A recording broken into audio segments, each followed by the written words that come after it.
ఫోర్జరీల కాలం నడుస్తున్నట్టుగా ఉంది. ఎందుకంటే సంతకాన్ని ఫోర్జరీ చేయాలని సంతకం ఫోర్జరీ చేస్తే నీకేం రాదు, కానీ అక్కడ జరుగుతుంది అధికారులవి హైడ్రా రంగనాథ్ దట. ఇప్పుడు తాజాగా మనకు ఫైర్ సేఫ్టీ ఎన్ఓసి ఫోర్జరీ దుమారం రేపుతోంది. మాజీ ఫైర్ డీజీ నాగిరెడ్డి సంతకాలు నకిలీగా ఉపయోగించి పలు ప్రైవేట్ జూనియర్ కాలేజీలు ఫైర్ సేఫ్టీ ఎన్ఓసీలను సృష్టించినట్లుగా ఇప్పుడు దర్యాప్తులో వెలుగు చూస్తూ ఉన్నాయి. 2016 నుంచే ఫైర్ డిపార్ట్మెంట్ ఆన్లైన్లో ఎన్ఓసీలు జారీ చేస్తున్నప్పటికీ డిజిటల్ సంతకాన్ని దుర్వినియోగం చేసి నకిలీ పత్రాలు రూపొందించినట్లు పోలీసులు గుర్తించారు. ఇంటర్మీడియట్ బోర్డ్ కి సమర్పించిన పత్రాల వెరిఫికేషన్ లో అంతా ఈ భాగోతం బయటపడుతోంది. నాగిరెడ్డి స్థానంలో కొత్త ఫైర్ డీజీ రావడంతో ఈ వ్యవహారం వెలుగులోకి వచ్చింది. నాగిరెడ్డి లేకపోయినప్పటికీ అతని పేరుతో సంతకాలు రావడంతో దర్యాప్తు స్టార్ట్ అయింది. మరో 8 ఇంటర్ కాలేజీలు నకిలీ ఎన్ఓసీలు ఇచ్చినట్లుగా తెలుస్తోంది. అంటే యాక్చువల్గా డిజిటల్ సైన్ ఉంటుంది, మరి డిజిటల్ సైన్ తో ఎలా ఫోర్జరీ చేస్తారు వాళ్ళు? అంటే ప్రతి ఫామ్ పైన ఫిజికల్ గా ఏమీ చేయరు, వాళ్ళ డిజిటల్ సైన్ ఉంటుంది. దాని తర్వాత డిపార్ట్మెంట్ సంబంధించినటువంటి మోర్ స్టాంప్ సీల్ అవన్నీ ఉంటాయి. మరి ఎలా జరిగింది? మన ప్రతినిధి రాణా ఉన్నారు అప్డేట్స్ అందించడానికి. రాణా, డీజీ నాగిరెడ్డి సంతకాన్ని ఫోర్జరీ చేశారు. కాలేజెస్, ఇంటర్మీడియట్ కాలేజెస్ అన్ని కూడా ఎందుకు, ఏంటి, ఫైర్ సేఫ్టీ మెజర్స్ వల్ల అని తెలుస్తున్నప్పటికీ ఎప్పటి నుంచి జరుగుతుంది? ఎన్ఓసీలు ఎప్పుడు ఇచ్చారు, ఎలా ఇచ్చారు, అసలు ఎలా ఈ నకిలీ ఎన్ఓసీలు బయటకు ఎలా ఇవ్వగలిగారు? ఇప్పుడు దానిపైన పూర్తిగా ఫోకస్ పెట్టారు హైడ్రా అధికారులు కానీ పోలీసులు కానీ. ఎందుకంటే ఫైర్ డీజీ ఆయన రిటైర్డ్ అయిపోయి లేకపోతే వేరే దీనికి కూడా వెళ్ళిపోయి ఇప్పుడు తెలంగాణ ఆర్టీసీ సంబంధించినటువంటి ఎండీగా కూడా ఆయన పనిచేస్తున్నారు. ఆయన పేరు మీద ఇప్పుడు పెద్ద ఎత్తున కూడా ఈ నకిలీ ఎన్ఓసీలు అనేది బయటపడ్డాయి. ఎందుకంటే మొన్న డౌట్ వచ్చినప్పుడు కూడా ఇంటర్మీడియట్ బోర్డుకి హైడ్రా అధికారులు కూడా లెటర్ రాశారు. లెటర్ రాసిన తర్వాత కొన్ని కాలేజీలకు సంబంధించిన పేర్లు వాళ్ళు సూచించారు. సూచించిన తర్వాత దాంట్లో మొదటి దశలో 10 దాకా కూడా నకిలీ వచ్చాయి. తర్వాత రెండో దశలో దాదాపు 40 దాకా కూడా నకిలీ వచ్చినట్టుగా మనకు సమాచారం అవుతుంది. మరికొన్ని కాలేజీలు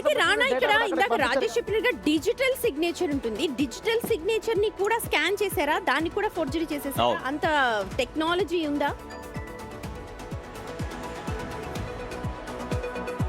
ఎగ్జాక్ట్లీ. ఇప్పుడు మామూలుగా ఎవరన్నా ఒక కాలేజ్ కానీ ఏదైనా ఇంటర్మీడియట్ కాలేజ్ కానీ పర్మిషన్ కోసం వాళ్ళు ప్లాన్ చేసినప్పుడు ఏదైనా కాలేజీలో జరుగుతున్నప్పుడు వాళ్ళకి తెలియదు. ఎన్ని ఫైర్ సేఫ్టీకి సంబంధించిన అధికారుల దగ్గరికి వెళ్ళినప్పుడు కొంతవరకు కూడా అన్ని రకాల నియమ నిబంధనలు పాటించాల్సి ఉంటుంది. కొంచెం లేట్ అవుతుంది ఆ సేఫ్టీకి సంబంధించిన సర్టిఫికెట్ తీసుకోవడానికి. సో అయిపోతే మధ్యలో దళారుల్ని వాళ్ళు ఎక్కువగా వాడుతుంటారు. ఆ దళారులు ఈ అసలు విషయాన్ని దాచిపెట్టి ఈ డిజిటల్ యుగం నడుస్తుందనే విషయం దాచిపెట్టి ఫిజికల్గా మీకు సర్టిఫికెట్ ఇస్తారని చెప్పి వీళ్ళని నమ్మి వాళ్ళ దగ్గర డబ్బులు గుంజి ఇక్కడ వాళ్ళకి అంటే ఈ ఫైర్ సేఫ్టీ సంబంధించిన కొంతమంది అధికారులతో కుమ్మక్కే ఈ యొక్క వ్యవహారం నడిచినట్టుగా అధికారులు పూర్తి స్థాయిలో కూడా ఇన్వెస్టిగేషన్లో తేలింది. కాబట్టి ఈ వ్యవహారంలో ఎవరైతే ఇన్వాల్వ్ అయితే వాళ్ళందరిపైన కూడా ఇప్పుడు చర్యలకి రంగం సిద్ధమయ్యారు.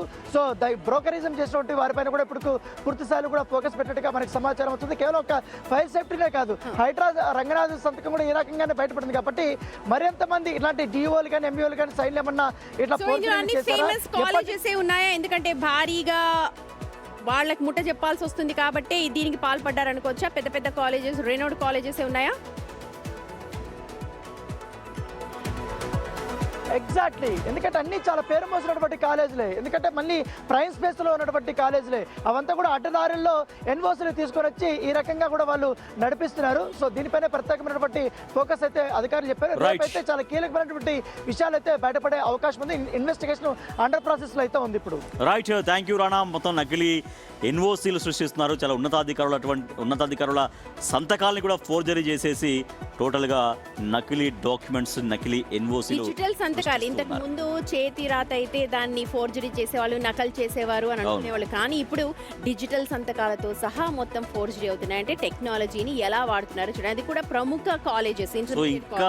ఇంకా ఇటువంటి డిజిటల్ ఇంకా ఇటువంటి ఏమంటారు ఫోర్జరీ కేసెస్ ఇంకా ఎన్ని ఉన్నాయో బయటపడకుండా కదా ఎప్పటి నుంచి జరుగుతోంది, అసలు ఎవరెవరు సొంతంగా ఎవరెవరు నిర్ణయాలు తీసుకున్నారు. ఇప్పుడు మొత్తం కూడా డొంక కదలబోతోంది. ప్రముఖ కాలేజెస్ లో ఇన్వాల్వ్ అయ్యాయి. ఎందుకంటే ఫైర్ సేఫ్టీ ఉండాలి ప్రతి కాలేజ్ కి. ఏమైనా ఎమర్జెన్సీ అయితే స్టెప్స్ ఉండాలి, ఎలాగ కిందకి వెళ్తారు, చుట్టుపక్కల అంతా కూడా విడ్త్ వదిలిపెట్టాలి అంటే మనందరికీ తెలుసు. చాలా నామ్స్ ఏమాత్రం కూడా ఏ కాలేజీ కూడా ఆ నామ్స్ పాటించకుండా నిర్మాణాలు జరిగి ఉన్నాయి. కాబట్టి వాళ్ళకి ఏంటంటే ఇప్పుడు వాళ్ళకి అవసరం ఇటువంటి సర్టిఫికెట్స్. కాబట్టి వాళ్ళే ఇన్వాల్వ్ అయ్యి వాళ్ళే ఈ ఫేక్ సర్టిఫికెట్స్ని క్రియేట్ చేయడం. సో ఫైనల్గా మాత్రం ఇవాళ వాళ్ళందరూ దోషులుగా మిగలబోతున్నారు ఏ మిస్ కాలేజెస్ వర్జరీ పైన. ఇందులో ఇన్వాల్వ్ అయినారో ఖచ్చితంగా వీటి మీద దర్యాప్తు జరపాలి అండ్ నకిలీ ఏవైతే ఫోర్జరీ చేశారో వాళ్ళ మీద కూడా దర్యాప్తు జరుగుతుంది.